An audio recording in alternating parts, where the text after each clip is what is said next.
왜 우리 엄마 아빠는 강남에 아파트 한 채를 안 샀을까? 이런 생각 안 해보셨어요? 저만 해봤나? 다들 강남에 한 채씩 갖고 있으신 건 아니시죠? 1970년대까지만 해도 강남은 아무도 살기 싫은 동네였는데요. 근데 그때도 몇만 평씩 사들였던 사람들이 있었다고 합니다. 70년도에 강남을 살 수 있었던 기회가 50년 만에 되돌아왔습니다. 강남을 넘을 수 있는 곳 어디일까요? 혹시 우리나라에서 가장 비싼 집이 어딘지 알고 계세요? 바로 청담동에 위치한 PH129 아파트인데요. PH129는 청담동에 위치해 있고 영동대교 바로 앞에 있어요. 아파트라기보다는 좀 고급 빌라에 가깝긴 하죠. 여기에는 장동건, 고소영 부부가 살고 있고요. 골프 선수 박인비 선수도 살고 있고 요즘 말 많죠. 일타 강사 현우진님과 제가 개인적으로 좋아하는 티르티르 대표 이유빈 님도 여기 살고 계십니다. PH129는 100평이 제일 작은 평수고 149평이 두 세대가 있고 100평이 27세대예요. 그래서 총 29세대밖에 없는 건데 최근 거래된 내역을 보니까 22년 4월에 145억이 찍혀 있는 상태입니다. 21년도 11월에 92억이었는데 1년 만에 지금 한 50억이 올랐네요. 1963년 이전까지만 해도 서울시에는 강남이 속해 있지 않았었어요.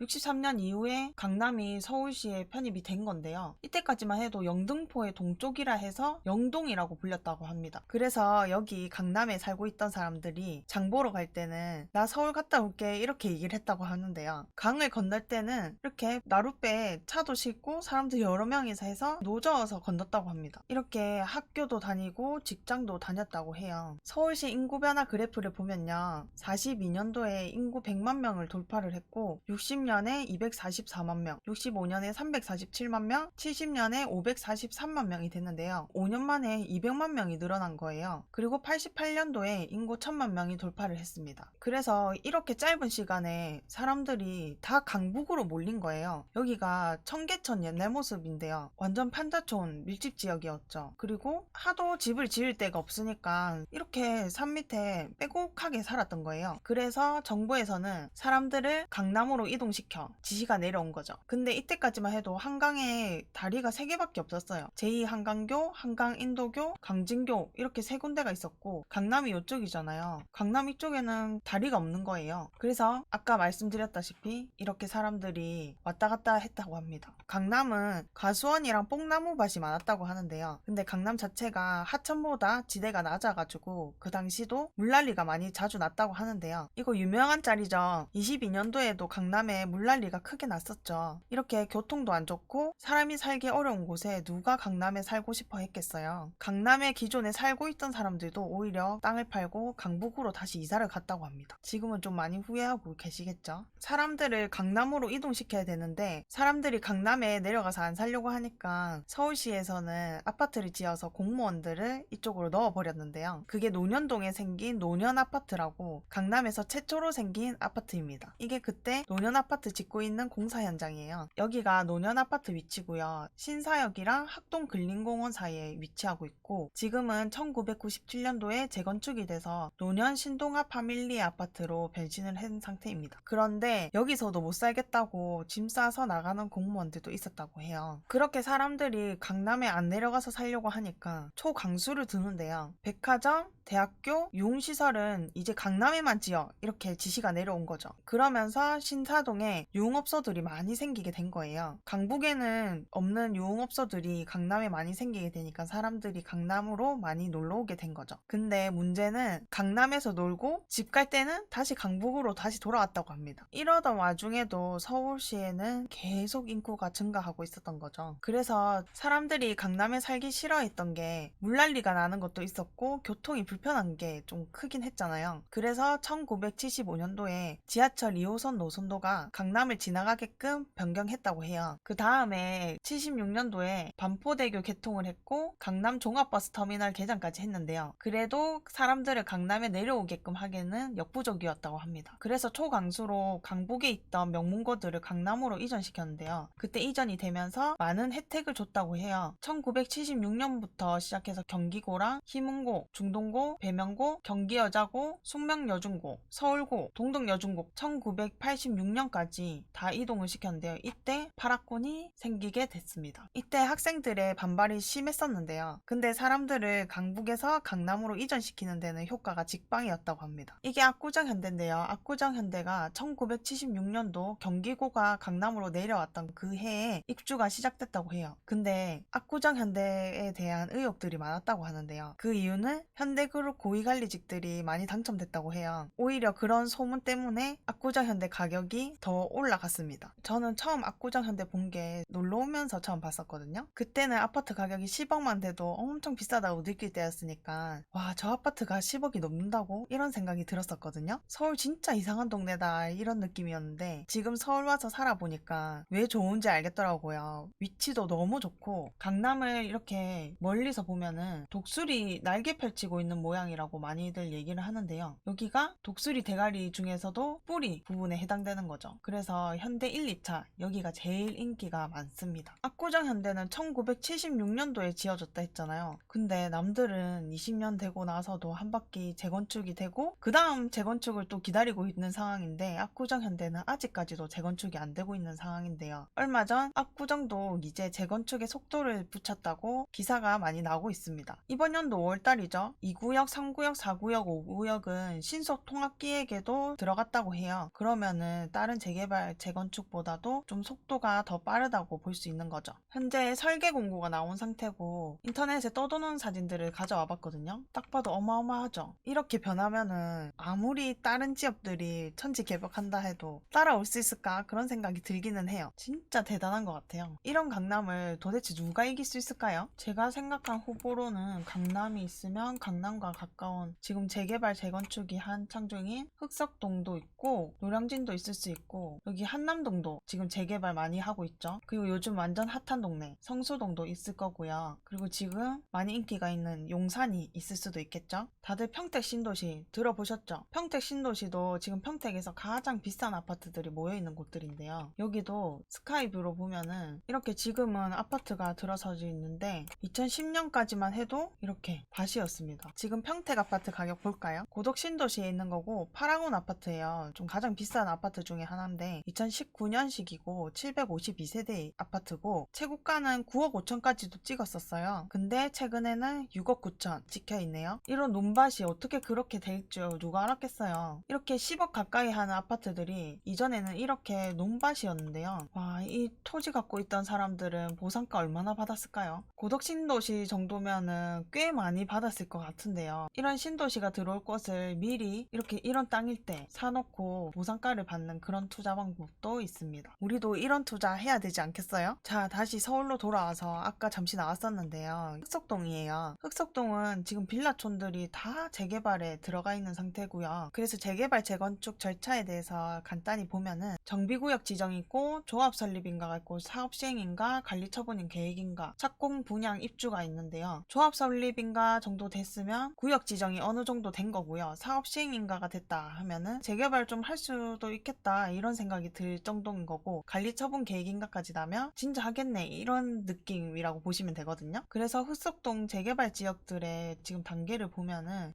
1구역이 사업 시행인가 2구역은 이제 막 시작한 조합 설립까지 된 거고 11구역이 관리 처분인가까지 난 거예요. 그럼 이제 여기는 곧 철거가 시작될 거고요. 9구역은 지금 철거가 이미 시작됐다고 하네요. 제가 얼마 전에 흑석동 임장을 갔었거든요. 임장 갔을 때 사진인데 이렇게 아직까지는 빌라촌들이 많이 있습니다. 그리고 얼마 전에 완전 핫했던 흑석자이인데요. 흑석동 자체가 고지대가 많다 보니까 흑석자이도 저 뒤쪽에 있는데도 한강변이 많이 보일 것 같은 그런 위치였어요. 흑석동은 앞으로 이렇게 변할 건데요. 와, 대단하죠. 이렇게 변하면은 참 다 멋있게 변할 것 같네요. 동네 자체가 완전 깨끗해지겠죠. 방금 흑석동처럼 동네 전체가 싹 바뀔 곳이 또 한 군데 바로 옆에 있죠. 노량진인데요. 노량진 하면 어떤 거 떠오르시나요? 저는 수산시장 아니면은 컵밥거리, 공무원 학원, 메가스터디 뭐 이런 게 떠오르는데요. 노량진도 다 재개발에 지금 들어가 있습니다. 지금 보면은 관리 처분인가 난 게 1구역, 3구역, 4구역, 7구역 뭐 이렇게 되어 있고 철거 신고까지 된 게 8구역, 5구역, 4구역, 6구역, 2구역 거의 다 지금 끝바지라고 보시면 되는 거예요. 앞으로 노량진도 이렇게 변할 거예요.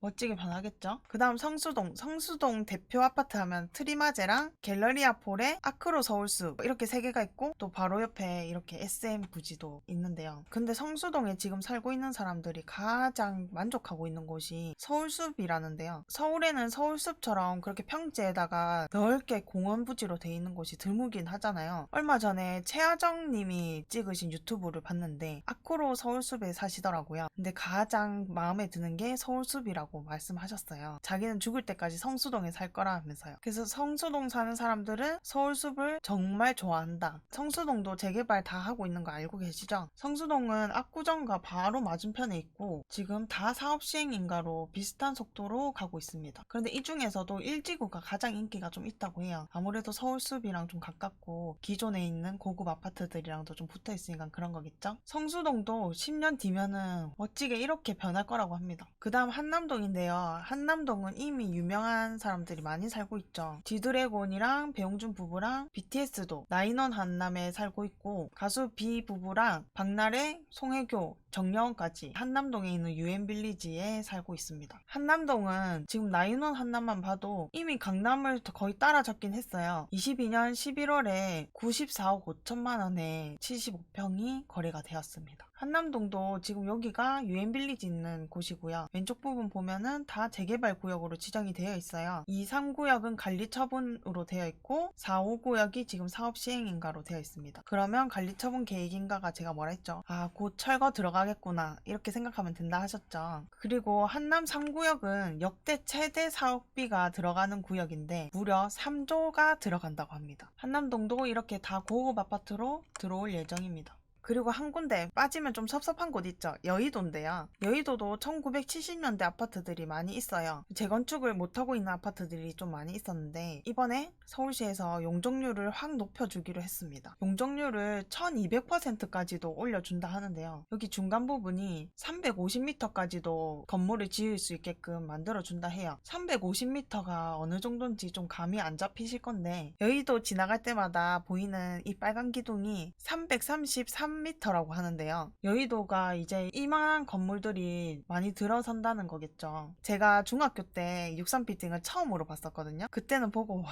진짜 높다 이 생각했는데 지금 와서 보니까 63빌딩이 그렇게 높은 게 아니더라고요. 근데 여의도가 더 높은 건물이 많이 생기면은 63빌딩은 거의 보이지도 않겠다. 그죠? 그래서 강남을 넘을 수 있는 곳 어딜까요? 제 생각은 용산인데요. 이미 용산은 송파는 거의 따라잡았다고 볼 수 있어요. 지금 6월 27일 날 나온 기사인데 평균 매매가 차익이 지금 용산이 송파보다 56만 원만 좁혀져 있다고 해요. 곧 있으면은 바로 따라잡겠죠. 지금 용산에 개발 계획이 많다는 건 한 번쯤 들어보셨죠? 여기 용산역 옆에 용산국제업무지구가 있어요. 여기 부지가 49만 3천 제곱미터 정도 되는데요. 용산국제업무지구에 이렇게 높은 트리플 원이라는 건물이 올라올 예정이에요. 높이가 620m가 되고 622m면은 감이 또 안 잡히실 수도 있는데 롯데타워가 555m예요. 롯데타워도 그냥 봐서 엄청 높다는 생각 드는데 이거 지어지면은 진짜 높아 보이겠다. 그죠? 여기 용산국제업무지구 바로 옆에 붙어있는 이쪽이 용산전자상가거리인데요. 용산전자상가거리는 한 90년대까지만 해도 사람들이 북적북적했어요. 근데 요즘은 다 온라인으로 좀 사다 보니까 많이 한산한 분위기긴 합니다. 용산전자상가도 대변신이 일어날 예정인데요. 용적률이 1000%까지 허용을 해줬대요. 그래서 서울시는 용산전자상가 일대를 정보통신기술 ICT를 기반으로 해서 용산 메타밸리를 만들려고 합니다. 옆에 있는 국제지구랑 좀 연관해서 같이 개발할 예정이라고 합니다. 그리고 제가 아까 전에 성수동 얘기하면서 성수동에 가장 만족도가 있는 게 서울숲이라고 했잖아요. 근데 서울에는 또 서울숲 같은 게 별로 없기도 해요. 그래서 용산공원을 서울숲처럼 개발을 할 거라 하는데요. 이렇게 사람들이 편리하게 쓸 수 있도록 바뀔 예정이라고 합니다. 그러면 강남을 이길 수 있는 요건 중에 강남에는 이렇게 큰 평지로 돼 있는 공원이 없잖아요. 근데 요즘 사람들은 산책하고 이런 걸 좋아하기 때문에 강남 이길 수 있는 유일한 무기가 될 수 있지 않을까? 이런 생각이 들긴 합니다. 이거는 오세훈 시장이 프랑스 샹들리제 거리를 갔다가 착안을 해서 만든 계획인데요. 이거는 이루어질지 안 이루어질지 좀 두고 봐야 할 것 같긴 한데 강화문에서부터 시작해서 용산을 거쳐서 여의도까지 쭉 이어서 설계할 예정이라고 합니다. 당연히 용산도 재개발 소식이 있겠죠. 근데 크게 하는 곳은 별로 없는 것 같고 4호선 신용산역 주변으로 이렇게 몇 군데가 재개발이 될 예정입니다. 그런데 사람들이 용산에 대해서 아쉽게 생각하는 게 한 가지 있어요. 바로 지금 강남으로 직결되는 교통이 없다는 건데요. 이런 얘기가 나오는 정도면 어쨌든 강남이지 않겠나? 이런 생각도 듭니다. 그래서 용산이 강남을 이기려면 직장이 많이 모여 있어야 될 건데요. 여기 보면 하이브 보이죠? BTS가 있는 하이브도 용산으로 옮겼고 아모레퍼시픽 그룹도 17년도에 사옥을 이쪽으로 옮겼습니다. 그래도 이렇게 좀 큰 회사들이 용산으로 점점 모이고 있는 추세긴 합니다. 용산에 새로 지은 아모레퍼시픽 사옥 모습인데요. 아모레퍼시픽은 참 건물을 예쁘게 잘 짓는 것 같아요. 하이브도 21년도 3월에 용산으로 신사옥 이전했다고 기사가 났습니다. 그래서 제가 방금 말씀드린 게 용산에서 강남으로 한 번에 갈 수 있는 교통이 없다 이렇게 얘기를 드렸는데 신분당선이 용산까지 연장될 예정이긴 해요. 신분당선이 연장까지 되면은 용산에서 한 번에 강남으로 잘 편하게 다닐 수 있겠죠. 그리고 용산에는 GTX-B가 들어올 곳이기도 해요. 강남의 역사부터 용산이 과연 강남을 이길 수 있을지 그리고 전반적인 서울의 재개발에 대해서도 얘기를 했는데요. 어떠셨나요? 용산이 강남을 이길 수 있을 거라고 생각하시나요? 아니면 다른 동네가 이길 것 같으세요? 어차피 나는 못 산다 이렇게 생각하시지 마시고 강남도 예전에는 소액 투자로 가능했었어요. 이참에 다음에는 강남을 살 수 있었던 타이밍에 대해서도 얘기해보는 게 좋겠네요. 그럼 오늘 영상은 여기까지 할게요. 도움이 되셨다면 구독, 좋아요 부탁드립니다.